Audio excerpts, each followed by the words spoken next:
Assalamualaikum warahmatullahi wabarakatuh. Kami dari kelompok 4 akan menjelaskan materi mengenai macam-macam permasalahan belajar.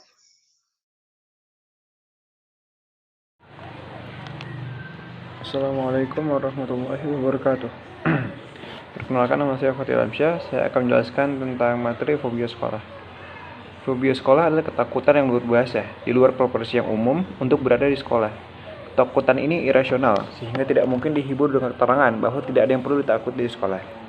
Bentuk ketakutan ini bermacam-macam, tapi intinya ialah menghindari berada di sekolah atau menolak pergi ke sekolah. Alasan untuk menghindari juga dapat bermacam-macam, seperti pura-pura sakit, menghindari sekolah yang menjelek-jelekan keadaan sekolah, guru, pelajaran, kesulitan perjalanan sekolah, teman sekelas, dan lain-lain.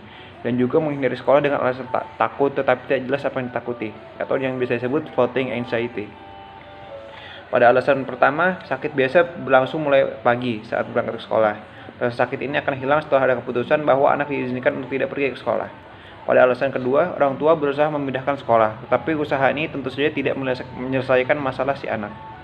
Pada alasan ketiga, anak just mengenali perasaannya, tetapi tidak dapat menyembuhkan objeknya.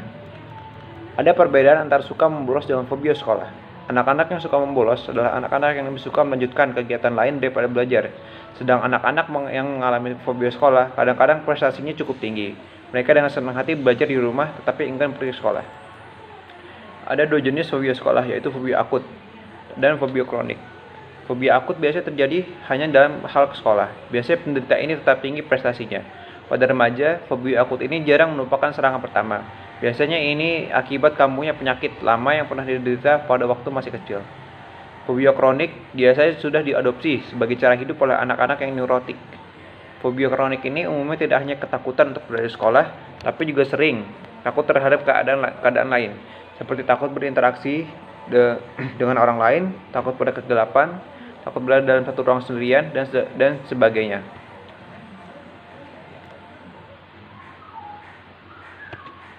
Dan untuk asal-usul fobia sekolah ini disebabkan oleh pengalaman psikologis, bukan biologis. Kemungkinan ada anak yang phobic prone, seperti anak-anak yang tidak memiliki kepercayaan terhadap diri sendiri, atau anak-anak yang merasa dirinya tidak mampu menghadapi orang lain di luar keluarganya. Makin diperpanjang waktu di rumah atau makin ditunda kembali sekolah, makin besar ketakutan anak pada sekolah. Apalagi setelah beberapa lama tidak muncul di sekolah karena berbagai alasan, si anak fobia mendapat berbagai pertanyaan mengenai ketidakhadirannya di sekolah dari teman-teman, guru, maupun orang lain. Hal ini lebih merisaukan anak yang pemalu atau tidak percaya diri.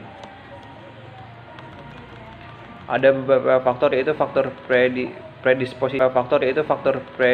predisposisi. Anak-anak yang bercenderung mengalami fobia sekolah biasanya mempunyai latar belakang interaksi keluarga yang kurang sehat. Interaksi tertentu menyebabkan anak terlalu dependen pada keluarga, terlalu terikat pada rumah, misalnya anak terlalu dilindungi atau overprotected. Yang kedua, ada faktor presipitasi. Yang biasa mencetuskan fobia sekolah ialah pengalaman traumatis yang berhubungan dengan meninggalkan rumah atau yang berhubungan dengan pengalaman pahit di sekolah. Misalnya ditinggal pergi oleh orang tuanya waktu ia sedang berada di rumah, dipermalukan oleh guru atau teman-teman sekolah. Apabila dia sudah merasa rendah diri, aturan-aturan di sekolah yang terlalu keras dibandingkan di rumah remaja dan sebagainya.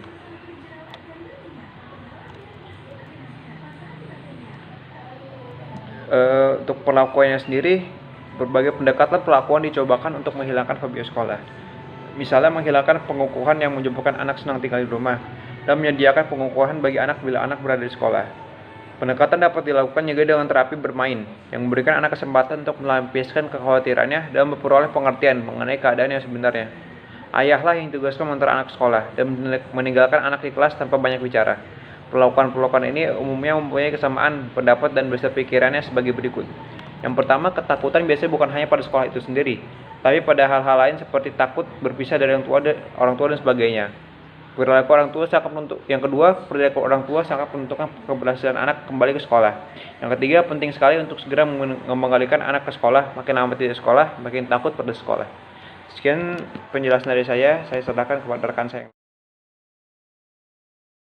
Perkenalkan, nama saya Lia Hidayah. Baiklah, di sini saya akan menjelaskan materi yang berikutnya, yaitu tentang faktor kegagalan dalam sekolah. Ada beberapa faktor kegagalan dalam sekolah. Yang pertama itu memiliki keyakinan yang salah. Faktor yang cukup berpengaruh kenapa orang gagal meraih prestasi adalah keyakinan yang salah atau memiliki keyakinan yang negatif tentang orang berprestasi.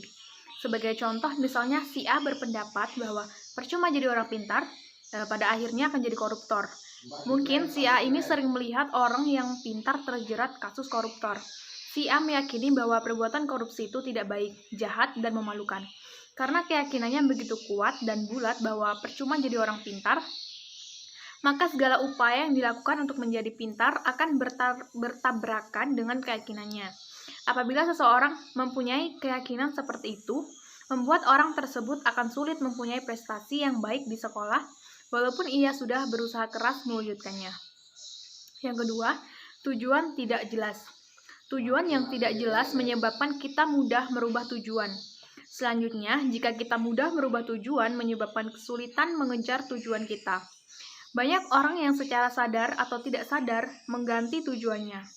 Kalau tujuan kita sering berubah sebelum tercapai, maka kita tidak akan mencapai apa yang kita inginkan.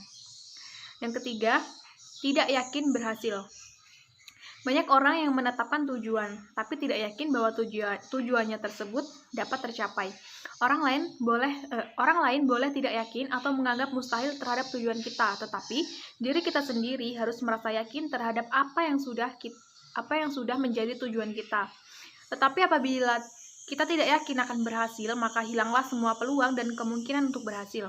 Ketika kita menganggap tujuan kita tidak berhasil, maka kita tidak melakukan apapun untuk mencapai tujuan kita. Yang keempat, memiliki strategi yang tepat. Banyak orang yang gagal atau kurang mempunyai prestasi yang maksimal karena tidak memiliki strategi belajar yang tepat. Untuk mencapai keberhasilan dalam bidang pendidikan, memerlukan perencanaan strategi yang tepat.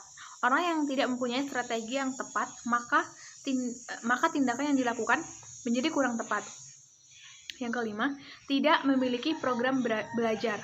Setinggi apapun keinginan kita untuk meraih prestasi belajar, tidak akan tercapai bila tidak memiliki program belajar. Tidak memiliki program belajar berarti kita tidak memiliki pedoman atau langkah-langkah yang harus dilakukan untuk mencapai tujuan.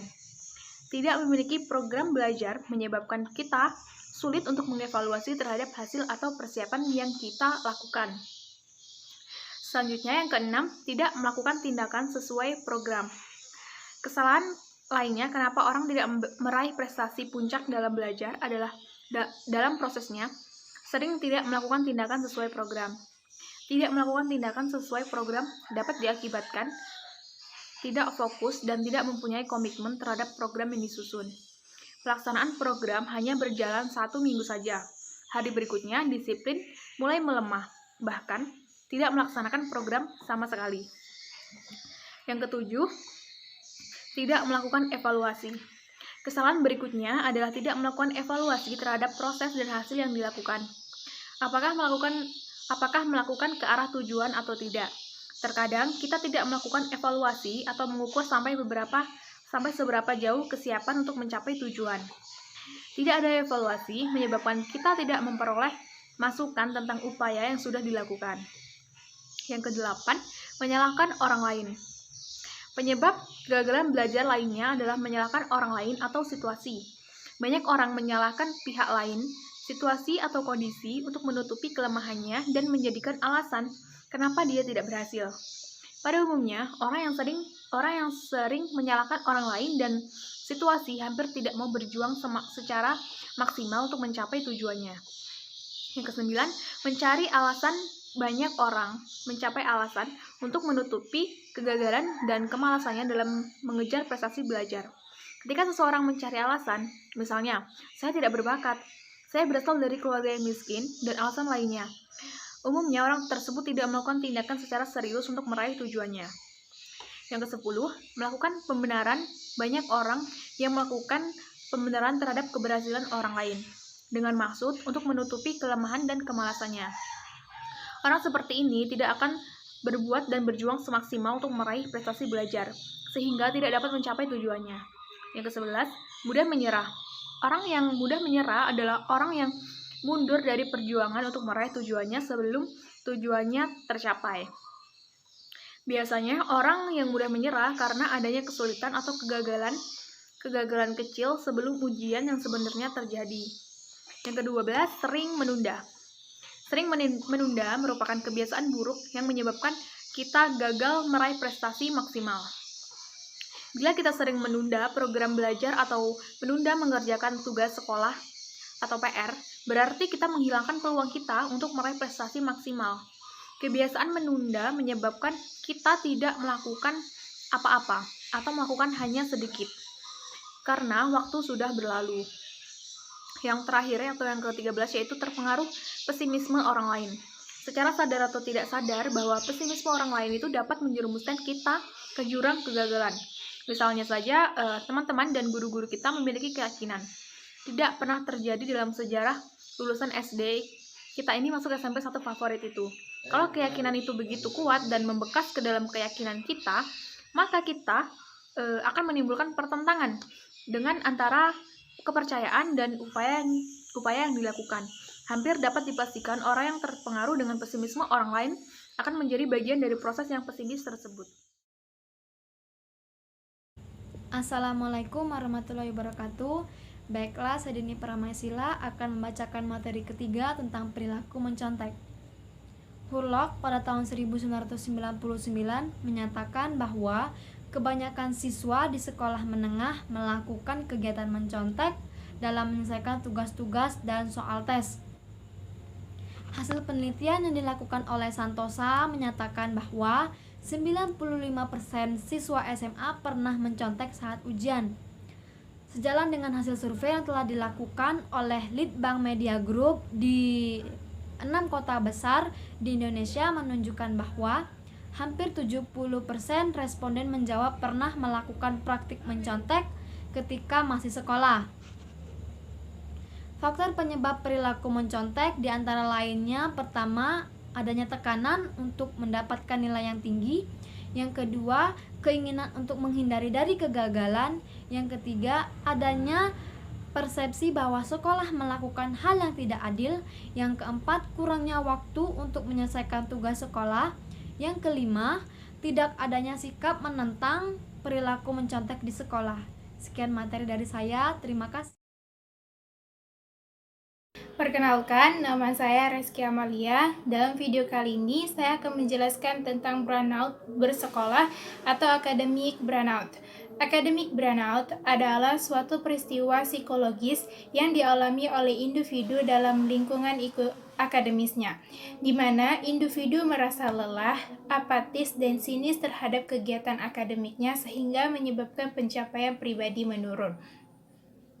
Penyebab munculnya burnout atau kejenuhan untuk bersekolah pada anak sangatlah kompleks. Bukan hanya dari sekolahnya saja, tetapi bisa juga disebabkan karena ketidaksiapan mental anak dalam menghadapi perubahan.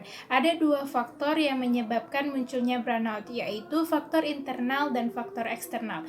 Faktor internal merupakan faktor dari dalam diri anak tersebut, yaitu kondisi fisik dan psikis yang lelah, tidak adanya motivasi untuk beradaptasi, dan sebagainya. Kedua, faktor eksternal. Faktor ini disebabkan oleh adanya pengaruh dari pihak luar, misal bosan dengan metode pengajaran guru dalam kelas dan ketidakcocokan dengan orang tua atau teman sebayanya.